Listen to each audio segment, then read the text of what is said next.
used to have so much energy, like pretend cheering for myself that I'm out of breath. Really happy to be here doing comedy, especially since like I had a very weird week. It started off kind of strange.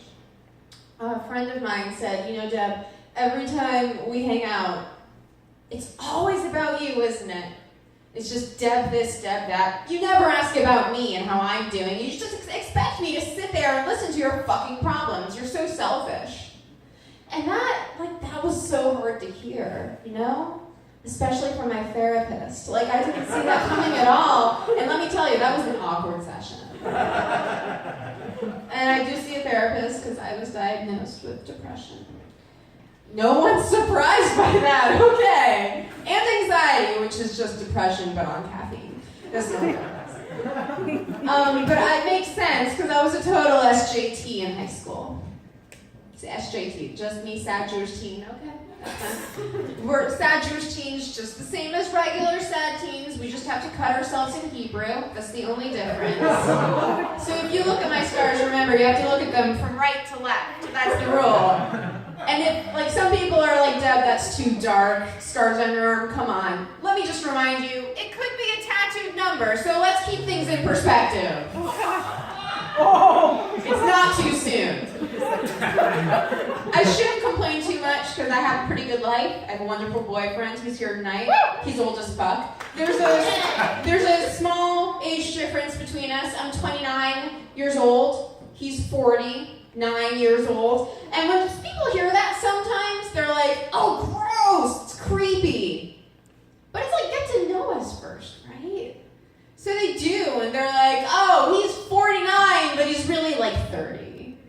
Then they get to know me, and they're like, oh, she's 29, but she's really 10? Okay, it's worse. I'll give you that. It's worse. It's creepier. But he's really creative. He likes to write fan fiction for some show called To Catch a Predator. I don't know.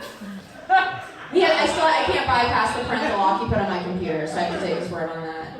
And I realize that joke is a little Law and Order SVU. I realize that. A show I watch strictly to see Ice-T's growth as an actor. That's the only reason. Sorry for your loss. How many women here have said, fuck it, it's winter now, I ain't shaving my bikini line anymore?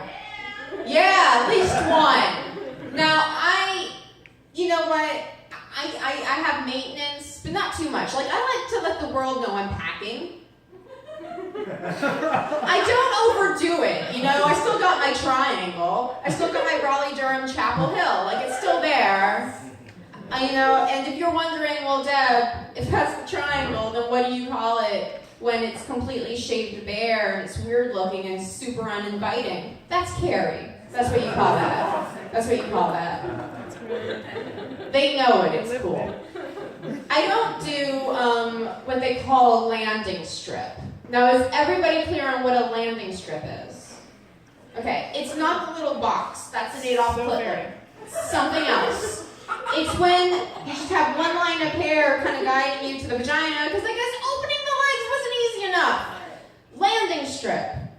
Fuck that. No, inappropriate, I say. No, I don't think we should call it a landing strip. I think we should call it a Gaza strip, and I'm going to explain why. Stay with me. Because I forced all my other pubic hairs to relocate to someplace way shittier. I like that joke. Now, there are benefits to having an older boyfriend, just so we're clear. One of them is that I look much younger. Not just from comparison, but because he's old enough that his cum has formaldehyde in it. Stay with me. And that's what keeps my face so well preserved. Thank you guys so much.